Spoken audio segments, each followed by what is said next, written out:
Welcome to the second year chemistry labs. My name is Greg Waugh and I'm the second year lab director. The second year chemistry labs are on level 5 of the chemistry building, at the same end of the corridor as the first year labs. This introductory video will tell you a bit about how these labs will run.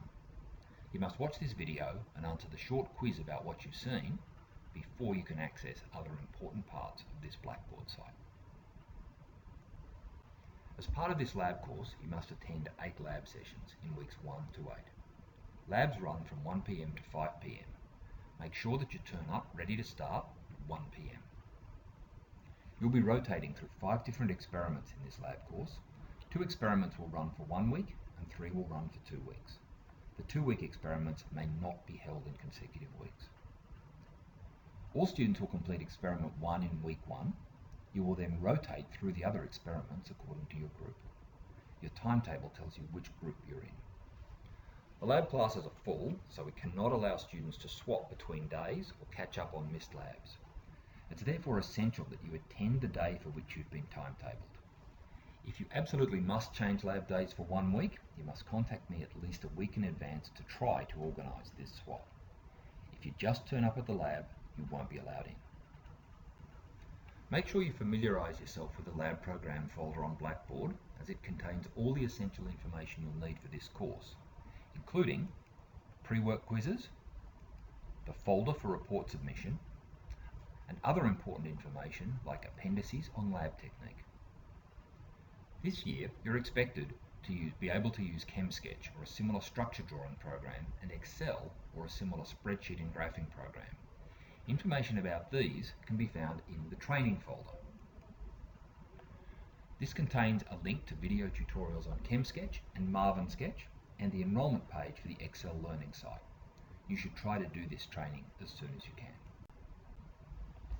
First thing you must do as soon as you can is pick up a lab manual for your unit of study, CHEM2401, CHEM2911 or CHEM2915 from the level 5 service room. Please read through this thoroughly, as it contains all the information you need about these labs. Before you come to class each week, you must complete the online pre-work for the experiment you'll be doing. This is a very easy quiz, just 5 multiple choice questions, and many of the answers can be found in the lab manual. You can attempt this quiz as many times as you like, but you must get 5 out of 5. This will then contribute 10% of your mark for each lab. The pre-work is essential. It is designed to make you read the lab before you come and cover any safety issues. If you haven't done the pre-work, you won't be allowed into the lab, and you will therefore get a mark of 0 for that week. The pre-work is all in a folder on this Blackboard site, but you won't be able to access it until you've completed the short quiz below this video. Experiments often take the full 4-hour lab session, so it's essential to make sure that you've read the lab manual and plan for your experiment before you come to lab class. Most experiments will be performed individually, but for a couple, you'll be working in groups of 2 or 3. In addition, for 2 of the labs, you'll pool your data at the end and use the combined data to write your report. You'll be given a lab notebook that looks like this. You must record all your data in the notebook, including pasting result sheets or printed spectra, and write down anything that's important. If you want to query a mark or ask a question, you must bring your notebook with you so that we can check what you actually did in lab. In your first lab, you'll be given a blue card. This card will show your group and your individual timetable, and it will also contain spots for the demonstrators or technicians to sign so that you can be issued with chemicals in the lab or to acknowledge that you've handed in a sample. Paste this inside the front cover of your lab book. If you completed chemistry labs last semester and you still have your lab notebook, please continue to use it. This will save us from wasting half-filled notebooks. There are also lots of people to help you in labs. Each day there will be 5 demonstrators, 1 with each group, plus an academic supervisor. Shane and Carlo at the service room will also be able to help you. Before you start each lab, a demonstrator will give a brief introductory talk. It's essential that you arrive at the lab by 1 p.m. so you don't miss this talk. From time to time, the demonstrators may also gather up the group to go over some aspect of the experiment or data analysis. You must also make sure you finish in plenty of time to clean up and leave at 5. The lab doors shut and lock at 5 p.m, so you must be out by then. You must clean up your lab space before you leave and leave it looking the same as when you came in. Students the next day will be using the same equipment and glassware as you, so you need to make sure that things are neat and tidy for the next lot of students. If you leave without cleaning up, you may be penalised 10% of your mark. Overall, 50% of the marks for this lab course come from the results you obtain, 40% from your lab report or other presentation, and 10% comes from the pre-work.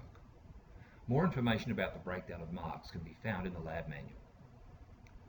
The results mark will be based on your performance in the lab, your yield or product quality, or the accuracy of your measurement.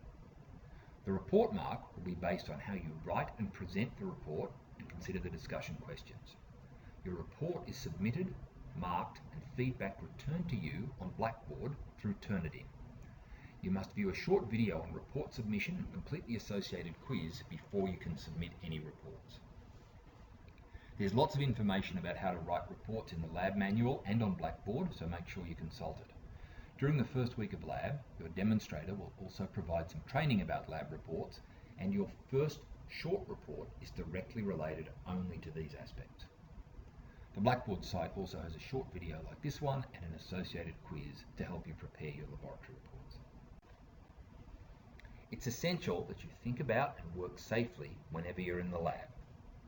You must be wearing closed shoes, safety glasses, a lab coat, and have long hair tied back at all times.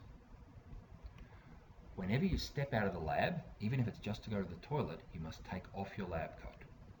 You're not allowed to wear a lab coat anywhere in the common areas of the building, and as usual, there should be no eating or drinking in the laboratory.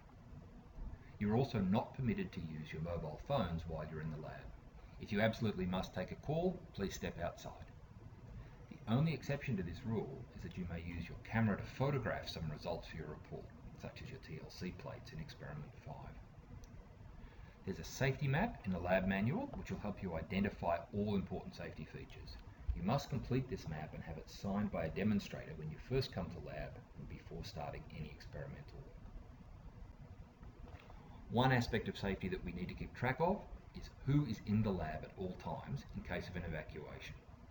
We're doing this by having a sign-in, sign-out computer where you can scan your student card each time you walk in or out of the lab. You must do this even if you're going out to the toilet or to have a drink of water.